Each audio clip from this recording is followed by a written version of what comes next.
Hello नमस्कार सभी प्यारे बच्चों का स्वागत करता हूं मैं बीएससी प्रो क्लासेस में। बच्चों आज की इस वीडियो में अपन बात करेंगे राजस्थान यूनिवर्सिटी के सेमेस्टर 3 मैथमेटिक्स के very very most important question जो एग्जाम में आने वाले हैं। जैसे आपको फिजिक्स में बताया, जैसे आपको केमिस्ट्री में बताया, और आपकी काफी ज्यादा हेल्प वहां पर हुई थी। लगभग 70-80% पेपर है, खासकर फिजिक्स का पेपर तो ज्यादा मिला। इस बार केमिस्ट्री के पेपर में आपको पता है गड़बड़ कर दी राजस्थान यूनिवर्सिटी ने, पेपर पैटर्न चेंज कर दिया, बहुत कुछ बच्चों को दिक्कत आई वहां पर। लेकिन बेटा ये सब चीजें अपने हाथ में नहीं है, अपने कंट्रोल में नहीं है। अगर मान लो यूनिवर्सिटी अपने हिसाब से कुछ बदलाव करती है तो ऐसा तो है नहीं कि वो बोल के बदलाव करेगी कि भैया हमने ये कर दिया, हमने ये कर दिया, ऐसा तो है नहीं। चलो, और बीते कुछ दिनों में मेरी थोड़ी तबीयत खराब थी, इस वजह से मैं आपको अपडेट नहीं दे पा रहा था, और ये वीडियो लेक्चर भी थोड़ा सा लेट आया है। ठीक है, चलो।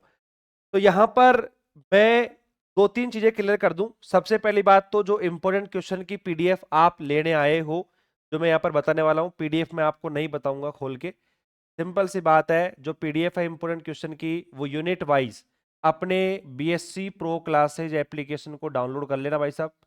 ठीक है, बीएससी प्रो क्लासेज एप्लीकेशन के ऊपर एक फोल्डर होगा, का नाम है फ्री पीडीएफ या free notes. Free PDF and notes के नाम से एक सेक्शन होगा। ठीक है, ओपन करते ही तो उसके अंदर आपको फ्री पीडीएफ एंड नोट्स के अंदर आपको वो पीडीएफ देखने को मिल जाएगी, जिसमें यूनिट वाइज सारे क्वेश्चन देखने को मिल जाएंगे आपको। ठीक है, चलो।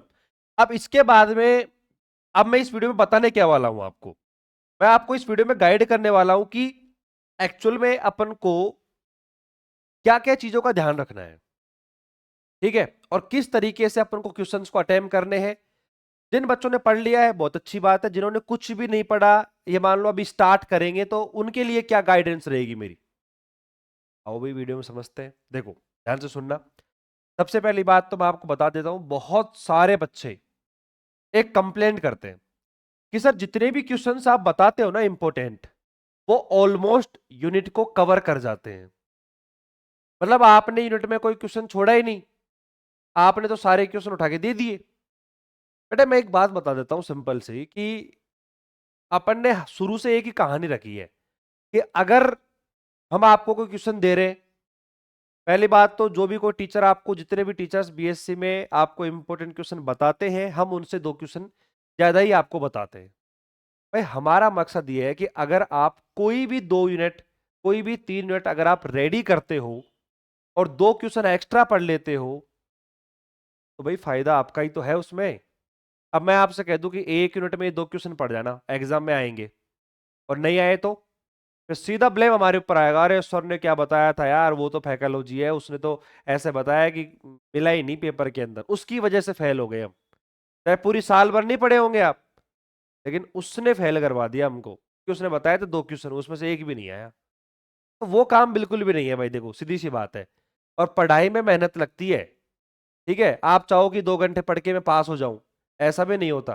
डेडिकेटेड टाइम देना पड़ेगा आपको। सुनना ध्यान से, यहां पर जो भी आपकी यूनिट है, ध्यान से सुनना। यूनिट में अगर मैं पहली और दूसरी यूनिट की बात करता हूं, तो ये होगी आपकी रियल एनालिसिस की। मतलब मैं मानता हूं कि जो बच्चा अभी भी जीरो है ना, क्या है भैया, जीरो है, और अपने जो इंपॉर्टेंट क्वेश्चन आपको देखने को मिल जाएंगे, और उन इंपॉर्टेंट क्वेश्चंस का सॉल्यूशन जो है अपने रिवीजन बैच में देखने को मिल जाएगा। अगर आप चाहो तो अभी भी चेकआउट कर सकते हो। बोले सर फायदा क्या होगा। मैं मानता हूं कि अगर आप दो यूनिट पढ़ते हो तो आपका 50% मैटर रेडी होता है। कितना? 50%। और पास होने के लिए अपन को 40% नंबर चाहिए होते हैं। अब बच्चे ने कह दिया सर मेरे पास तो है ना, अभी लास्ट में वीडियो देख रहा हूं और मेरे पास तो 10 घंटे का टाइम है। ठीक है, मेरे पास 10 घंटे का टाइम है, 10 घंटे में आप देख लो मुझे कैसे पास करवाओगे आप। लास्ट की स्ट्रेटेजी बता रहा हूं आपको।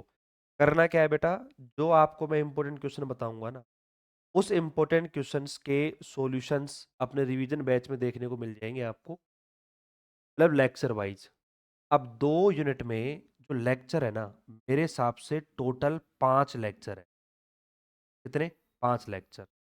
और जो बच्चे जिन्होंने अपना रिवीजन बैच ले रखा है, पढ़ रहे हैं, और उनको जो हेल्प मिली है रियल एनालिसिस को पढ़ने में, एक बार अगर आप वीडियो देख रहे हो तो कमेंट जरूर कर देना कि सर हमको कितनी हेल्प मिली है, कैसे कैसे आपको वो चीज इजी लगने लग गई है। मान लो आप, अगर मैं एक्चुअल में बात करूं ना बेटा, इन 2 यूनिट को कवर करने के लिए किसी भी कोचिंग को आप ले लो, चाहे आप बीएससी प्रो को ले लो, चाहे आप किसी भी कोचिंग को ले लो, अगर आप एक्चुअल लेक्चर की बात करो तो ये 2 यूनिट इतनी बड़ी है, कम से भी कम नहीं तो 35-40 लेक्चर के अंदर जाके ये 2 यूनिट कवर होती है। 40 लेक्चर मिनिमम बता रहा हूं आपको, इतनी बड़ी यूनिट है।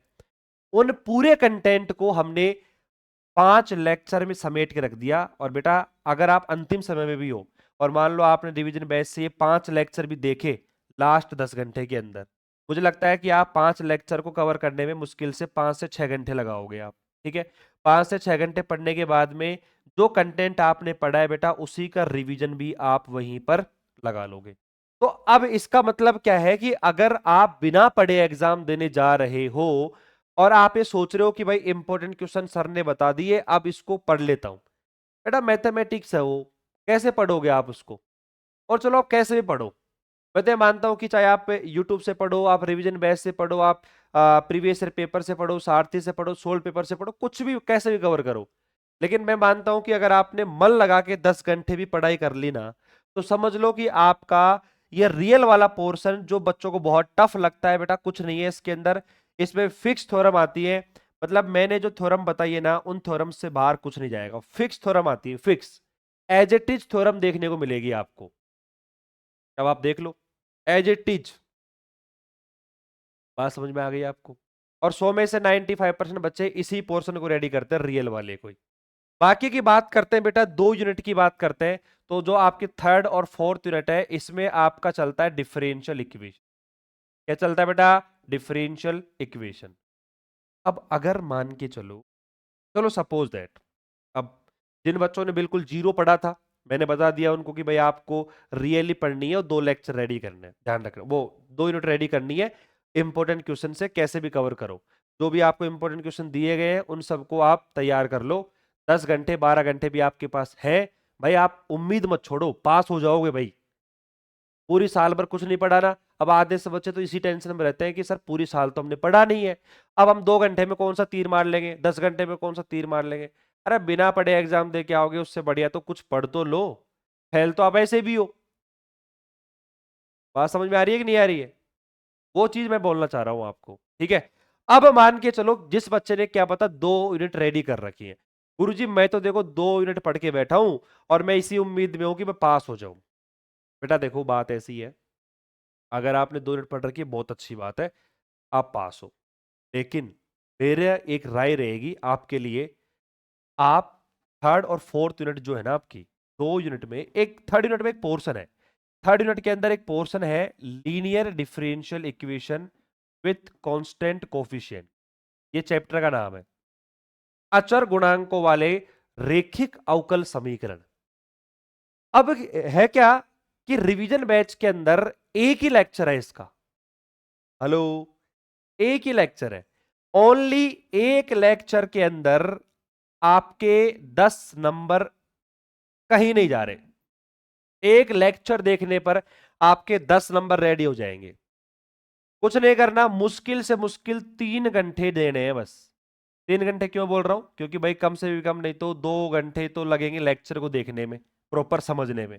और आपने उस लेक्चर को देखने के बाद में उसके जो नोट्स है उससे अगर आपने थोड़ा बहुत एनालिसिस कर लिया ना, कर लिया, तो आप देख लो कि 10 नंबर आपके कोई नहीं खींचने वाला, कोई भी नहीं। क्योंकि यहां से डेफिनेटली एक क्वेश्चन आएगा linear differential equation with constant coefficient, अचर गुणांकों वालों से। बहुत सिंपल चैप्टर है भाई, अगर आपको थोड़ा बहुत भी अवकलन करना आता है, समाकलन करना आता है ना, 12वीं क्लास में जो सीखा है, बहुत ही सिंपल है, ये बहुत सिंपल है। ठीक है, चलो भाई ये बात हो गई। तीसरे मिनट में ये टॉपिक आप कवर कर लेना, मुश्किल से एक लेक्चर है, 3 घंटे में काम हो जाए। उसके बाद में किसी को लग रहा है कि सर मैंने 3 यूनिट रेडी कर रखी है, बहुत सारे बच्चे हैं, जैसे नमन, नमन ने मेरे पास फोन करके कहा था कि सर देखो 3 यूनिट तो मेरी रेडी है, अब मेरे को 4th यूनिट और रेडी करनी है। ठीक है, तो अब यहां पर मैं आपको बता देता हूं बेटा कि 3 यूनिट रेडी कर रखी है ना आपने, और जिस बच्चे ने ये चैप्टर रेडी कर रखा है थर्ड यूनिट के अंदर linear differential equation with constant coefficient वाला, उस बच्चे के लिए क्या होता है कि जो अगली यूनिट आती है ना फोर्थ यूनिट में आप देख सकते हो होमोजीनियस डिफरेंशियल इक्वेशन देखने को मिलेगी, समघात अवकल समीकरण। मैं कह रहा हूं फ्री के नंबर है, फ्री के एक ही लेक्चर है इसका, एक लेक्चर आपको रिवीजन बैच में मिलेगा, एक ही लेक्चर में ये फ्री है, ठीक है। और विश्वास नहीं हो ना, तो जो बच्चे आपके आसपास कांटेक्ट में बहुत बच्चे होंगे जो पढ़ रहे होंगे अपने रिवीजन बैच से, एक बार 2 मिनट बात करके देख लेना एक बार कि भाई क्या चीज है, कि मतलब कुछ हेल्प मिल रही है कि नहीं मिल रही है, ऐसे ही फैकोलॉजी कर रहे हैं गुरुजी तो, ठीक है, क्योंकि फैकोलॉजी करना काम है गुरुजियों का, तो सही बात है कि नहीं है, बच्चे ये समझते हैं कि एग्जाम टाइम पर आते हैं फैकोलॉजी कर जाते हैं। अब सुनो, डिफरेंशियल इक्वेशन एक लेक्चर इसका देख, और इसके बाद में linear differential equation second order की, द्वितीय कोटि की लीनियर डिफरेंशियल रैखिक अवकल समीकरण, ये है इसके अंदर। अगर आपने 3 यूनिट पढ़ ली है ना बेटा, पढ़ ली है मतलब आप संतुष्ट हो कि गुरुजी मैंने रिवीजन वगैरह सब कुछ कर लिया और अब मैं फोर्थ यूनिट को छोड़ ही रहा हूं यार, छोड़ो क्यों, मैं कह रहा हूं लोड मत लो दिमाग में, लोड मत लो बिल्कुल भी, और केवल फ्री माइंड से पढ़ो, ऊपर ऊपर से। आपने लेक्चर देखा, आपने उसमें जो जो इंपॉर्टेंट लग रहा है कि हाँ भाई ये थ्योरम है या फिर जो भी अपना फॉर्मूला है, इसको लिख लो।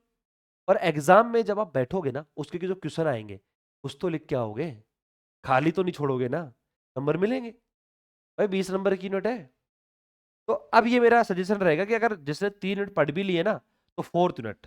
और भाई अब लास्ट में जाते जाते कई बच्चे ये भी पूछते हैं, अरे गुरुजी हमें तो इजी यूनिट बता दो, सबसे सिंपल यूनिट कौन कौन सी है।